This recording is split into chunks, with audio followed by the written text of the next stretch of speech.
Hello YouTube. In today's video, we're taking a look at Patrik Pietschmann's arrangement of Pirates of the Caribbean, He's a Pirate. This is an incredibly popular piece on the piano, even though of course it's not originally for the piano, but everybody wants to play it on the piano. It works great with that incredible rhythmic energy, and there are so many arrangements of this piece floating around. So we're going to talk about his arrangement, we're going to talk about his performance, we're going to talk about the music itself, and hopefully learn a lot about piano and about music along the way. So let's dive right in and see what Patrik Pietschmann does with the opening here from Pirates of the Caribbean, He's a Pirate.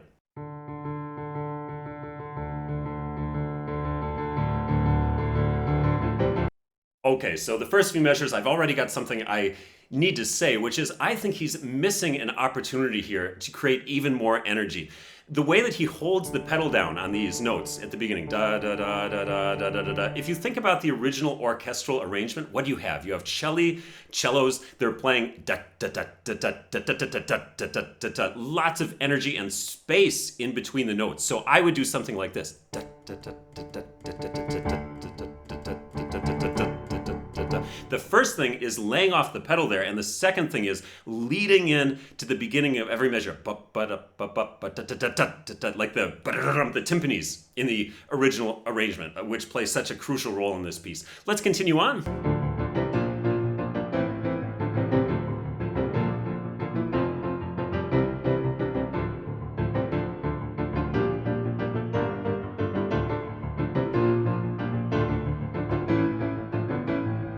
Yeah, you know, he plays with such a fabulous rhythmic energy and precision. Really, really great. I have one comment about this arrangement here, which is similar to what I talked about in Tokyo Ghoul. If you haven't seen that video, check it out, because that, of course, is an incredible piano arrangement as well.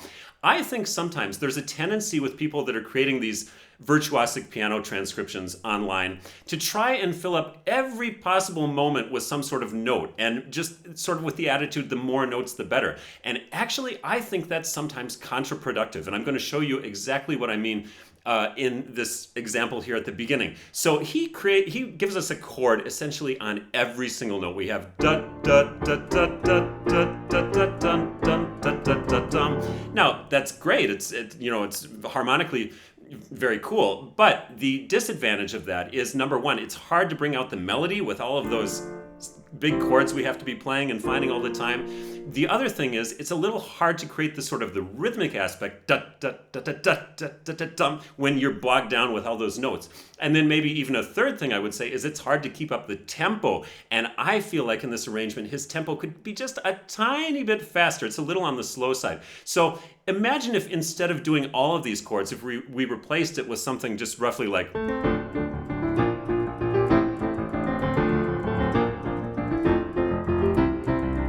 So what am I doing there? I'm just basically, instead of doing chords on all the notes, I'm putting them on the important beats. Da, da, dun, dun, da, da, and the other ones are single notes in the melody. And I actually think it makes it easier to play, it makes it more fun to play, and honestly, I think maybe even more effective, because you can play it with more da da da da da da da da and keep a faster tempo. Anyway, that's just my thought, but I really do appreciate, the rhythmic precision with which he plays and the technical ability that he shows here. Very impressive. And by the way, I want to mention, there are no signs in this video anywhere, in contrast to some other YouTubers that I've talked about, that anything here has been sped up. So thank you, Patrik Pietschmann, for giving us an actual piano performance and not sort of a digitized, sped up version of something. So really, really good on that front. Let's continue.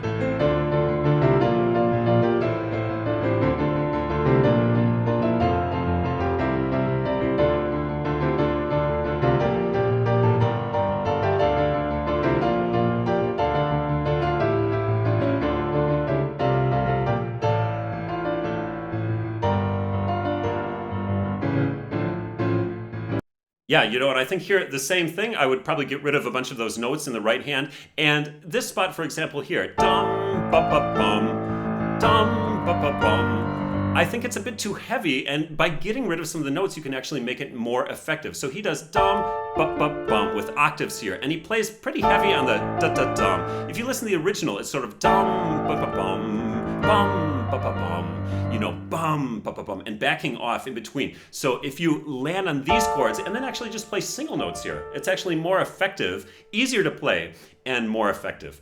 But very, very good playing. Now comes a really cool, what we call pedal point. This is where we keep the note in the left hand or in the bass the same, while we have changing harmonies up above. He does that a couple places in this piece, and I think it's a really cool effect. Listen to this.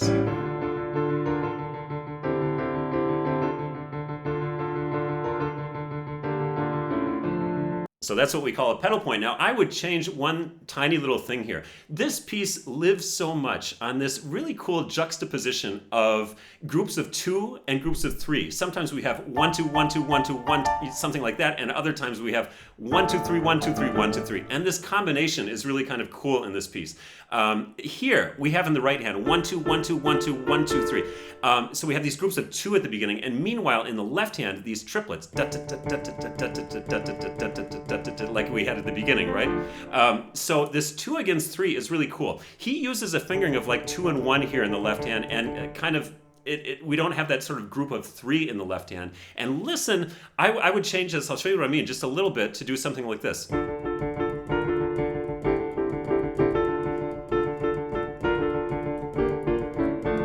So you have in the left hand,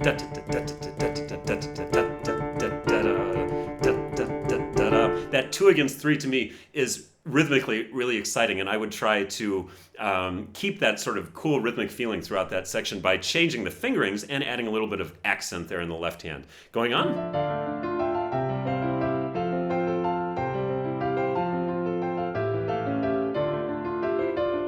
Yeah, you know, here what I would do to change this is make it a little bit less heavy. This is the theme, this is sort of the new theme here, and to me, it's this image of the ship sort of sailing on the water. You have this lyrical melody. Before we had lots of repeated notes, right? And now we have da-da-da, da-da-da, da-da-da, this cool sort of sailing melody, and actually with this sort of this image of the horns, right? You get in sort of maritime music.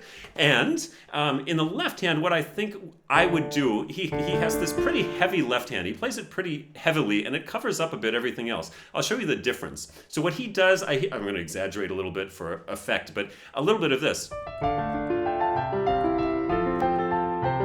And what I would do is, keeping the left hand lighter, aside from the bass notes, so ba-ta-ta-tum, ba-ta-ta-tum, ba-ta-ta-tum, ba-ta-ta-tum, instead of doing da-ta-ta-tum, da-ta-ta-tum, which covers up the melody, da-ta-tum, ba-ta-ta-da-da-tum, da-tum, bum, right? Keeping that right hand really lyrical, not getting too heavy in the left hand. Let's keep going.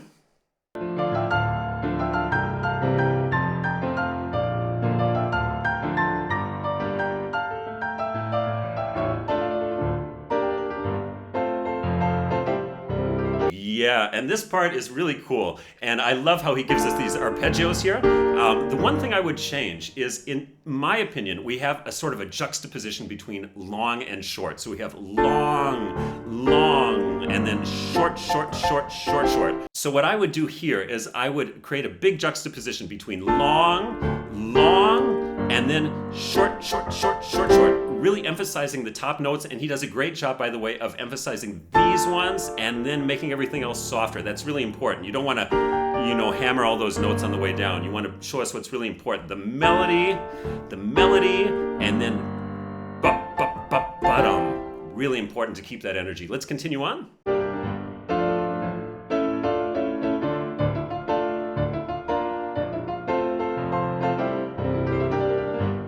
Cool. Yeah, I like it.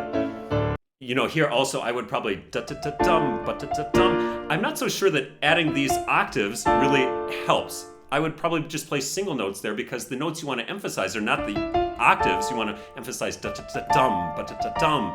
And, you know, trying to keep the tempo with those octaves, of course, it's a great kind of technical exercise, but I don't think it actually really adds anything. I would simplify the music and thereby, I think, make it even more effective. Something like this. You don't have to fill up everything with a note. It's not going to make it necessarily more impressive. What's going to make this piece impressive is the rhythmic energy, the tempo, and the articulation. Continuing on. Here we get this cool pedal point again, right?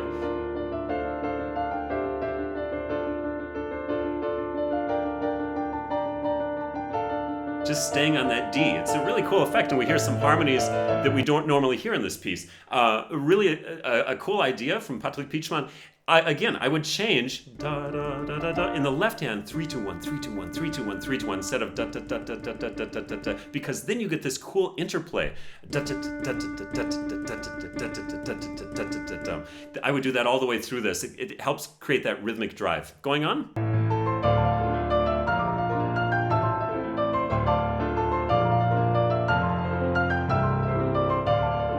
Yeah, I mean, really cool. Great virtuosic writing here. You know, the thing with spots like this, he does a great job. You have to be sure that the notes don't all sort of start to become too heavy. He does a really good job of emphasizing these ones and then everything else softer, and then emphasizing these and then everything else softer. Dum bum, emphasizing and then softer. And see, I mean, he really understands that principle really well. What I would probably recommend in this place, if you're working on it, think about the chords. Once you know the chords in this piece, this is super easy to play. It looks really, really complicated, but if you're thinking D minor chord, B flat major chord, and A minor chord, and D minor chord, then, you know, you can just play through this like nothing. You need to know a little bit about arpeggios. That's something that I mention and give you all the fingerings and practice techniques for in my online academy, petersonpianoacademy.com. The new app, by the way, is releasing tomorrow, so be sure to check that out, petersonpianoacademy.com. Anyway, this is a really, really virtuosic section and sounds really great. I think he's done a really good job writing it and performing it as well. Continuing.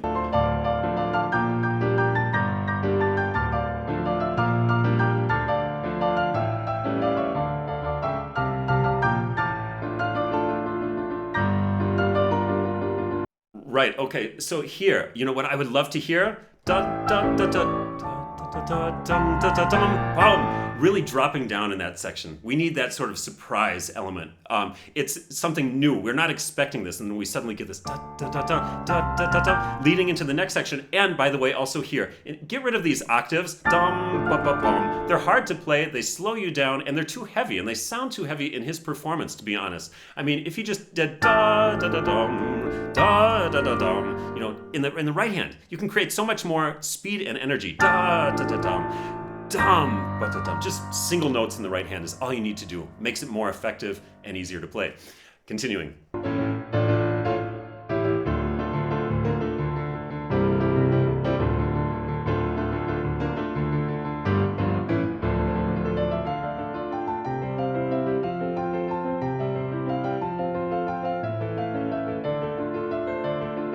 Yeah, okay, very nice. Two things. First of all, something I really love. This section, da da da da da da da da.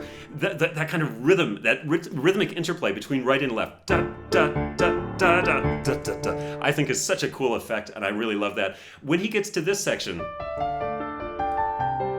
I think this is too heavy. Again, we have this sort of sailing, almost flying kind of theme, and these notes in the left hand, da, da, da, da, da, da, da, da, da, da, da, it starts to sound too plodding. I would maybe rewrite it in a way that maybe gets rid of some of those notes, or especially just keep the left hand very light in this section. Something like that, so that you don't get, something like that. Sorry about the wrong notes, but that's the idea basically. Don't want to get too heavy on those things. You want to let it really soar. Continuing.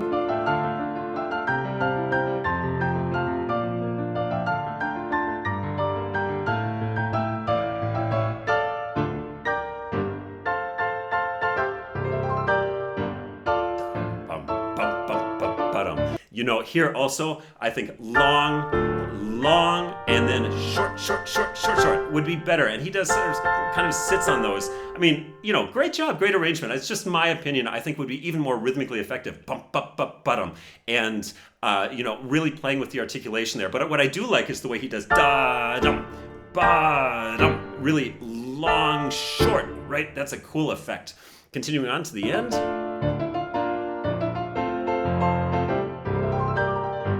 Nice. Yeah, and his arpeggios are so clean there. I always say, you know, arpeggios are one of the most important things to work on in piano playing, because they really help you with the thumb flexibility, and they happen all over the place, everywhere from, romantic piano music, classical piano music, all the way through pop arrangements and everything else. Great things to work on. So a wonderful arrangement by Patrik Pietschmann, and I hope you've enjoyed some of my comments on his performance and on this music. Happy practicing, and I look forward to seeing you in the next video.